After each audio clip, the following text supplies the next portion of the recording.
Hi guys எல்லாருக்கும் வணக்கம். Welcome back to the channel SP stories. இன்னைக்கு ஒரு பயங்கரமான கிரைம் கதையை தான் கேட்க போறோம். இந்த மாதிரியான ஒரு கதையை உங்க வாழ்நாளிலே நீங்க கேட்டிருக்க மாட்டீங்க. அது மட்டும் இல்லாம நம்ம நாட்டிலேயே இப்படிலாம் நடக்குதுன்னு உண்மையிலேயே ஆச்சரியமா இருக்கும். இந்த கேஸ் கோர்ட்டுக்கு வந்தபோது கோர்ட்ல உள்ள ஜட்ஜே மிரண்டு போயிட்டாங்க. ஏன்னா எவன் மேல தண்டனை கொடுக்கறதுனே தெரியல. அது மட்டும் இல்லாம போலீஸ்க்கும் ஆதாரம்லாம் கிடைச்சிச்சுங்க. அந்த ஆதாரம் எல்லாமே மிஸ்மேட்ச் ஆகிட்டே இருந்துச்சு. பொண்டாட்டி மேல தப்பா, இல்ல புருஷன் மேல தப்பா, இல்ல சிவா அப்படின்றவன் மேல தப்பான்ட்டு யாருக்குமே ஒண்ணுமே புரியல. அவ்ளோ குழப்பமா இருந்துச்சு. அது மட்டும் இல்லாம அவ்ளோ ட்விஸ்டும் இன்ட்ரஸ்டிங்காவும் இருக்கும். ஸோ மறக்காம இந்த வீடியோவ முழுசா பாருங்க. நம்ம சேனலுக்கு புதுசா இருந்தீங்க அப்படின்னா மறக்காம சப்ஸ்கிரைப் பண்ணிக்கோங்க. டெய்லியுமே புது புது கிரைம் கதைகளை இன்ட்ரஸ்டிங்கா வழங்கிட்டு இருக்கோம். இந்த கதை எங்க ஆரம்பிக்குது அப்படின்னா ஜூன் 15, 2012 ஒரு ட்ரெயின் கான்பூரை நோக்கி போயிட்டு இருக்கு. அந்த ட்ரெயின்ல ஒரு கல்யாணமான பெண் தன்னோட 3 குழந்தைகள் மற்றும் கணவனோட டிராவல் பண்ணிக்கிட்டு இருக்காங்க. ஒரு செட் ஆஃப் டைம்ல அந்த பெண் தன்னோட கணவன்கிட்ட சொல்றாங்க, "ஏங்க இருங்கங்க நான் டாய்லெட் போயிட்டு வரேன்" அப்படின்னு. சரின்னு டாய்லெட்டுக்கு இந்த பெண் நடக்க ஆரம்பிக்கிறாங்க. டாய்லெட்டுக்கு போற வழியில சிவா அப்படின்ற ஒருத்தனை பாக்குறாங்க.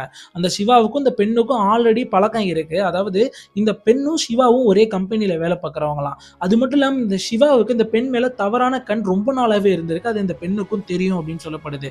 சரி தான் கூட வேலை பார்த்தவன் தானே அப்படின்னு அவனுக்கு கையை செச்சுட்டு இவங்க டாய்லெட்டுக்கு போயிருக்காங்க. டாய்லெட்டுக்கு போயிட்டு முடிச்சுட்டு வெளியே வரும்போது அந்த சிவா அப்படின்றவன் தான் கையில இருந்த வெள்ளை கரிச்சுவை வச்சு இந்த பெண்ணோட மூக்க அடைக்கிறான். அந்த இடத்துல இந்த பெண் மயக்கம் அடைகிறாங்க. மயக்கம் அடைஞ்ச பிறகு கிட்டத்தட்ட 8 மணி நேரம் கழிச்சு அந்த பெண் கண் முழிக்கிறாங்க. எங்க தெரியுமா இருந்தாங்க? அவங்கள கடத்தப்பட்ட இடத்துல இருந்து 500 கிலோமீட்டர் தள்ளி ஒரு இருட்டான அறையில மூலையில உட்கார்ந்து இருந்திருக்காங்க. அது மட்டும் இல்லாம இந்த பெண் உடம்புல ஃபுல்லா காயமா இருந்திருக்கு. நெகத்தோட காயங்கள். சுத்தி முத்தி பாக்குறாங்க. அந்த ரூம் ஃபுல்லா ஒரே துர்நாற்றம் வீசி இருக்கு.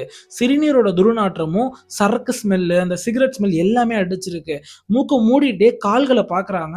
இவங்க அணிஞ்சிருந்த லெகினை காணோம். இவங்க நிர்வாணமா இருந்திருக்காங்க. அது மட்டும் இல்லாம கால்கள் ஃபுல்லா காயமா இருந்திருக்கு. அப்பதான் இந்த பெண்ணுக்கு புரிய வருது இந்த பெண்ணை யாரோ பாலியல் ரீதியா வன்கொடுமை பண்ணியிருக்காங்க அப்படின்றது.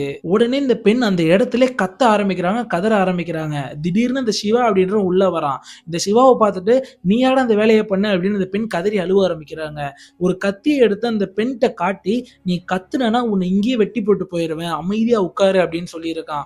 அதுல அந்த பெண் பயந்து அமைதியாயிருக்காங்க. அது மட்டும் இல்லாம கதவை ஃபுல்லா அடைச்சு வச்சிருக்கான் அந்த ரூம்ல. அதாவது உள்ள என்ன நடக்குதுன்னு வெளியில எதுவுமே கேட்காதுங்க. வெளியில என்ன நடக்குதுன்னு உள்ள எதுவுமே கேட்காது. அந்த பெண்ணிட்ட பேச ஆரம்பிக்கிறான்.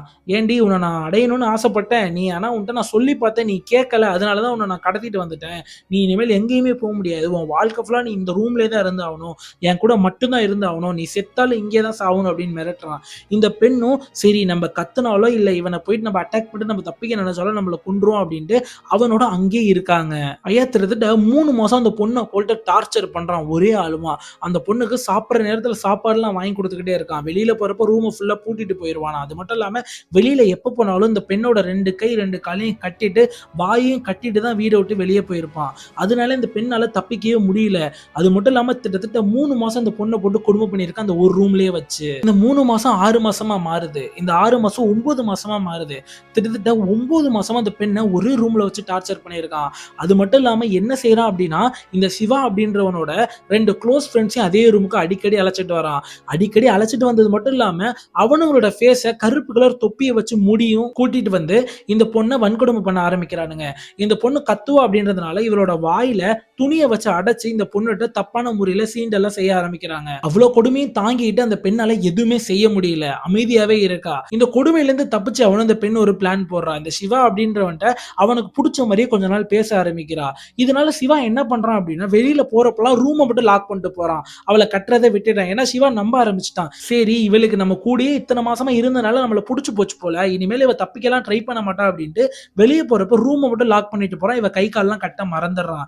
என்ன நடக்குது அப்படின்னா ஒரு நாள் இவன் அந்த ரூம்ல இல்லாதப்ப அவ எப்படியோ தப்பிச்சு வெளியே வந்துடுறா. வெளியே வந்தது மட்டும் இல்லாம அங்க இருக்க பக்கத்துல உள்ள ரயில்வே ஸ்டேஷனுக்கு ஓடி போயிட்டு போன் வாங்கி 100க்கு கால் பண்றா. 100க்கு கால் பண்ணி போலீஸ்ட்ட நடந்தது எல்லாத்தையும் சொல்றா. போலீஸும் சம்பவ இடத்துக்கு வராங்க. சம்பவ இடத்துக்கு வந்தது மட்டும் இல்லாம இவன் அந்த ரூமுக்கே போலீஸ் அழைச்சிட்டு போறா. என்ன இந்த இடத்துல தான் இவ்வளவு கொடுமை செஞ்சாங்க அப்படின்னு. அந்த ரூமுக்கு போறப்ப அந்த ரூம்ல அவ்வளவு வாடை அடிச்சிருக்கு நான் ஃபர்ஸ்ட் சொன்ன மாதிரி. அது மட்டும் இல்லாம அந்த ரூம் ஓரத்துல நிறைய பேக்கெட் ஆஃப் காண்டம்ஸ் எடுத்திருக்காங்க. அது மட்டும் இல்லாம நிறைய துணி, பெட்ஷீட், கிளாத் அப்படின்னு அந்த ரூம்ல உள்ள எல்லா தடையுமே எடுத்துட்டு அந்த சிவா அப்படின்றவனையும் அரெஸ்ட் பண்றாங்க. இந்த எடுத்த தடயத்தெல்லாம் கொண்டு போய் ஆராய்ச்சி பண்றாங்க. அதுல உள்ள டிஎன்ஏவும் இவனோட டிஎன்ஏவும் ஒத்து போயிருக்கு. அது மட்டும் இல்லாம அந்த பொண்ணு உடம்புல இருந்த டிஎன்ஏவும் இவனோட டிஎன்ஏவும் ஒத்து வந்திருக்கு. இன்னொரு முக்கியமான விஷயம் என்ன சொல்றாங்க அப்படின்னா காண்டம்ல இருந்த டிஎன்ஏ வேற வேற இருந்துச்சு, அங்க பல காண்டம்ஸ் இருந்துச்சு இல்லையா? அந்த காண்டம்ஸ் எல்லாமே சிவாவோட டிஎன்ஏ மட்டும் இல்லங்க, பலவேறு ஆண்களோட டிஎன்ஏ இருந்திருக்கு. அப்பதான் போலீஸ் உறுதி செய்றாங்க, இந்த சிவா அப்படின்றவன் கேங்கா கூட்டிட்டு வந்து இந்த பொண்ண வன்கொடுமை செஞ்சிருக்கான் அப்படின்ட்டு. என்ன செய்றாங்க அப்படின்னா, இந்த சிவாவுக்கு கிட்டத்தட்ட 30 வருஷம் தண்டனை குடுக்குறாங்க. அதுக்கப்புறம் தான் மிகப்பெரிய ட்விஸ்டே. இந்த சிவா அப்படின்றவன் கோர்ட்ல ஒரு மேல்முறையீடு போடுறான். அதாவது ஒரே ஒரு கேள்விதான். ஐயா, எனக்கு நீங்க 30 வருஷம் தண்டனை குடுத்துட்டீங்க, நான் செஞ்ச தப்புக்கு. ரைட்டு. எனக்கு ஒரே ஒரு கேள்வி இருக்கு. இந்த பொண்ண 9 மாசமா நான் கடத்தி வச்சு இந்த பொண்ண கற்பழிச்சிருக்கேன் அப்படின்றது என் மேல குற்றச்சாட்டு. நான் ஒரே ஒரு கேள்வி கேட்கிறேன். 9 மாசமா இவள காணோமே, எதனால இவளோட புருஷன் போலீஸ்ல கம்ப்ளைண்ட் பண்ணல? போலீஸ் ஏன் இவள தேடல? அப்படின்ட்டு பயங்கரமான ஒரு குற்றச்சாட்டு வைக்கிறான். ஆமாங்க, கரெக்ட் தானே. கிட்டத்தட்ட ட்ரெயின்ல டாய்லெட்டுக்கு ஒருத்தி போவாளாம், திடீர்னு காணாம போவாளாம், புருஷன்காரன் கண்டுக்காம விட்டுருவானாம். ஒரு கேஸுமே ஃபெயில் ஆவல இவ காணோம் அப்படின்ட்டு. கிட்டத்தட்ட 9 மாசமா இவ காணாம போயிருக்கா. அது எப்படி அப்படின்றது மிகப்பெரிய கேள்வி. கோர்ட்ல இருந்து மிரண்டு போயிட்டாங்க. சரி, இன்னும் புருஷனை கூட்டு விசாரிக்கிறாங்க. புருஷனையும் கூட்டு விசாரிக்கிறாங்க, இந்த பொண்டாட்டியும் கூட்டு விசாரிக்கிறாங்க. ஏம்மா நீ காணா போயிட்ட, உன் புருஷன் ஏமா 9 மாசமா கேஸே கொடுக்காம இருக்கான், அவன் மேல எதுவும் குற்றச்சாட்டு நீ வைக்கிறியாமான்னு கேட்டதுக்கு, பொண்டாட்டிக்காரி புருஷனுக்கு சப்போர்ட் பண்றா திடீர்னு. ரொம்ப நாளாவே அவர் என்னோட கேரக்டரை சந்தேகப்பட்டுட்டு இருந்தாரு, அதனால நான் எவன் கூடயாவது ஓடி போயிருப்பேன் நினைச்சிட்டு என்னோட புருஷன் கேஸ் கொடுக்காம இருப்பான், நீங்க புருஷன் மேலாம் தப்பு சொல்லிடாதீங்க அப்படின்ற மாதிரி கோர்ட்ல சொல்லியிருக்கா. இதனோட ஆச்சரியம் அதிசயம் அப்படின்ட்டு இவ இந்த பதில சொன்ன அப்புறம் தான் போலீஸ்ல இருந்து எல்லாருமே இவளை நோட் பண்ண ஆரம்பிக்கிறாங்க. இவ உண்மையிலேயே உண்மைதான் சொல்றாரா, கிட்டத்தட்ட 9 மாசமா உண்மையிலேயே இவளை கற்பழிச்சிருக்காங்களா அப்படின்றத போலீஸ் செக் பண்ண ஆரம்பிக்கிறாங்க. போலீஸ் இன்வெஸ்டிகேஷன்லாம் பண்ணி பாக்குறாங்க. ஆனா போலீஸுக்கு தடைச்ச ஒரே தடையும் அந்த சிவாவோட டிஎன்ஏ, அப்புறம் அந்த மித்த ஆண்களோட டிஎன்ஏ இவளோட உடம்புல இருந்திருக்கு. அது உண்மைதான். இவளை கூட்டா சேர்ந்து கற்பழிச்சிருக்காங்க. அது எல்லாமே உண்மைதான். ஆனா இதுல ஒரே ஒரு முக்கியமான விஷயம் என்னன்னா, இவரோட பர்மிஷனோட இது நடந்திருந்துச்சு அப்படின்னா இந்த கேஸ் பெருசா நிக்காது. சிவா தண்டனையில இருந்து தப்பிச்சிருவா. இந்த கேஸ் இவளோட பர்மிஷன் இல்லாம இதெல்லாம் நடந்துச்சுன்னு தான் இவ சொல்லியிருக்கா. இதனாலதான் இந்த கேஸே நிக்குது. சிவாவுக்கு 30 வருஷம் தண்டனை கொடுத்திருக்காங்க. இப்ப சிவா அடுத்த ஒரு மேல்முறையீடு பண்றான். ஐயா, என் வீட்டுல ஒரு டிவி இருக்கு, அது கலர் டிவி, வீடியோகான் டிவி. அது நான் போன மாசம் தான் வாங்கினேன். இந்த டிவி வாங்கினதுக்கான ரிசிப்ட் வச்சுக்கோங்க. இந்த டிவியை வாங்க போறப்ப இவளும் தான் என் கூடயே வந்தா, வேணும்னா அந்த கடையில் உள்ள சிசிடிவி ஆதாரத்தை கூட நான் காட்டுறேன், அதையும் பாருங்க. அது எப்படியா நான் இவளை கடத்தி வச்சிருக்கேன் 9 மாசம் அப்படின்னா, என் கூட எப்படி வெளியில டிவி வாங்க வருவா? சரி, இந்த டிவி வாங்க என்ன அழைச்சிட்டு வரேன் அப்படின்னா வெளியில ஊர் மக்கள்கிட்ட எல்லாம் சொல்லி கூச்சல் இட மாட்டாளா, இவன் என்னை கடத்தி வச்சு கொடுமைப்படுத்துறான்னு? இவ எப்படியா என் கூட வந்து டிவி வாங்குவா? அது மட்டும் இல்லாம அந்த வீடியோகான் கலர் டிவியே இவதான் செலக்ட் பண்ணா அப்படின்ட்டு சிவா அடுத்த ஒரு முறையீடு போடுறான். கோர்ட்ல உள்ளவங்களுக்கு அதிர்ச்சி. என்னடா இது, கடத்தி வச்சிருக்கான்னு சொன்னா இவன் என்ன சிசிடிவி ரெக்கார்ட்லாம் காட்டுறான் அப்படின்ட்டு அவளை கூப்பிட்டு திருப்பி வந்து இது பண்றானுங்க. அவ திருப்பி என்ன சொல்றா அப்படின்னா, எங்க சிவா பொய் சொல்றான், நான் போனது எல்லாமே உண்மைதான், டிவி வாங்கினது எல்லாமே உண்மைதான், அந்த டிவியை என்னோட நகைகளை பறிச்சு அதை அடகு வச்சுதான் அவன் டிவி வாங்கினான், அது மட்டும் இல்லாம என்னை கூட்டு போறப்பே பயமுறுத்தி தான் கூட்டு போனா, உன்னோட 3 குழந்தைகளையும் கொன்றுவேன் நானு, நீ இந்த மாதிரி வெளியில யாரையாவது கூச்சலிட்டு நான் இங்க பண்ற கொடுமையெல்லாம் சொல்லிட்டேன்னா உன்னோட 3 குழந்தையும் கொன்றுவோம், உன் கணவனையும் கொன்றுவோம் மிரட்டினா, அந்த பயத்துல தான் அவன் கூட நான் பயந்தே போய் தான் டிவி வாங்கினேன் அப்படின்ட்டு இவ சொல்றா. போலீஸுக்கும் குழப்பம், கோர்ட்ல உள்ள ஜட்ஜுக்கும் குழப்பம். ஏன்னா இவனுங்க சொல்றது உண்மை மாதிரியும் இருக்கு, பொய் மாதிரியும் இருக்கு. பொய்யே நினைச்சிட்டு யோசிச்சுட்டு இருந்தோம்னா ஒரு சில ஆதாரங்கள் இவங்க சொல்றதெல்லாம் உண்மையா மாத்துது. சரி, உண்மையா தான் சொல்றாங்க நினைச்சா 2 பேருமே பிக்காளி பயிலுவோம் அப்படின்றது இதுல இருந்து நம்மளுக்கு தெரிய வருது. அதனால போலீஸ் என்ன செய்யறாங்க அப்படின்னா, அந்த பொம்பளைய துருவி துருவி விசாரிக்க ஆரம்பிச்சாங்க. சரி, நீ இருந்தேல அந்த ரூம் எப்படி இருந்துச்சுன்னு விளக்கு அப்படின்னு சொன்னப்ப என்ன சொன்னா அப்படின்னா, ஒரு சின்ன ரூம், அதுல ஒரு 3 பேர் தான் படுக்கவே முடியும், ரொம்ப நெருக்கமான ரூம், ரொம்ப ஸ்மெல் வரும் அப்படின்ற சொல்றா. இதுல முக்கியமான விஷயம் என்னன்னா, சரி அப்புறம் எங்க நீ டாய்லெட்லாம் போன்னு கேட்டதுக்கு, அது ஒரு 3 மாடி கட்டடம், டாய்லெட்டே கிடையாது, 3 மாடி வரையும் நடந்து போய் தான் டாய்லெட் போகணும், அதுவும் இன்னும் ராத்திரியில் மட்டும் தான் இவனே கூட்டு போய் தான் டாய்லெட் போக வைப்பான் அப்படின்ற மாதிரி சொல்றா. இப்பதான் போலீஸுக்கு அதிசயம் ஆச்சரியம்.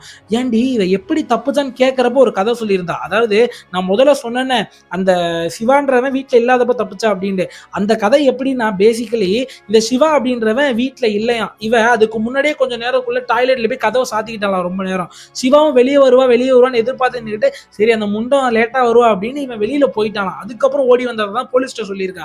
இப்ப அதிசயம் என்னடா, அப்ப ரூம்குள்ளேயே டாய்லெட் இருந்துச்சு, நான் டாய்லெட்குள்ள போய் கதவை சாத்திட்டு இருந்தேன், அதுக்கப்புறம் சிவா டென்ஷன் ஆகி வெளியில போயிட்டான், அதுக்கப்புறம் நான் ஓடி வந்துச்சேன்னு சொல்லவ, இப்ப என்னடா டாய்லெட் 3வது ஃப்ளோர்ல இருக்குன்னு சொல்றாளே அப்படின்ட்டு ஒரே குழப்பம். இதுலதான் தெரிய வருது இவளோட கன்சர்ன், இவளோட ஆசைப்படிதான் ஓடி போயிருக்கா குடும்பத்தை விட்டு. ஓடி போனது மட்டும் இல்லாம கிட்டத்தட்ட 7 மாசம் மாசம் 8 மாசம் அவங்க கூட ஜாலியா என்ஜாய் பண்ணியிருக்கா. அந்த சிவாவோட ஃப்ரெண்ட்ஸ் கூட இவ வேணும்னே ஜாலியா என்ஜாய் பண்ணியிருக்கா.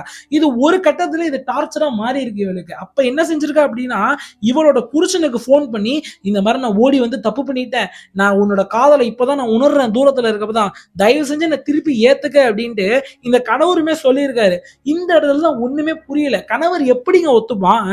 பொண்டாட்டி 3 பிள்ளைங்களை வச்சிருக்கவ ஒருத்தரோட ஓடி போயிட்டு 7 மாசம் 8 மாசம் ஜாலியா இருந்துட்டு பிடிக்கல நான் உன் கூடயே வந்துடுறேன்னு சொன்னா எந்த கணவன் ஏத்துப்பான்? உன்னெல்லாம் ஏத்துக்க முடியாது. நம்ம அன்னைக்கே பிளாக் போட்டான் அந்த நம்பரை. இதுதான் ஆக்சுவலா நடந்த கதை. இந்த கதையெல்லாம் கோர்ட்ல அனலைஸ் பண்ணிட்டு அந்த சிவாவுக்கு அந்த 30 வருஷ தண்டனையை கேன்சல் பண்ணிட்டு அவனை விடுவிச்சுட்டாங்க. ஏன்னா இவளோட கன்சென்ட் படி தான் நடந்திருக்கு அப்படின்றப்ப இது எந்த விதத்திலும் மிகப்பெரிய குற்றமா மாறாது.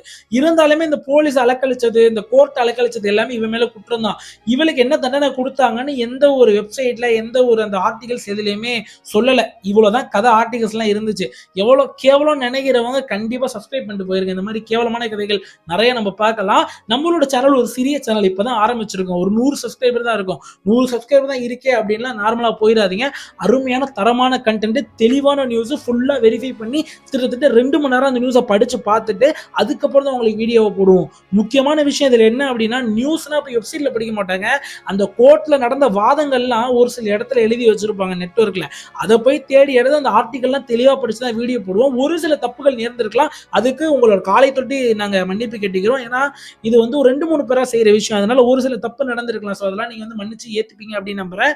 ஸோ உங்களோட தனிப்பட்ட அனுபவத்துல எதனா கிரைம் கதைகள் உங்களுக்கு தெரியும், உங்களோட வாழ்க்கையில் எதனா உங்களுக்கு சீண்டல் நடந்திருக்கு, அதை அவேர்னஸ்க்காக பதிவா போடுங்க அப்படின்னு நீங்க நினைச்சீங்க அப்படின்னா கண்டிப்பா இந்த தெரியிற ஜிமெயில் ஐடிக்கு உங்களோட கதைகளை ஷேர் பண்ணுங்க.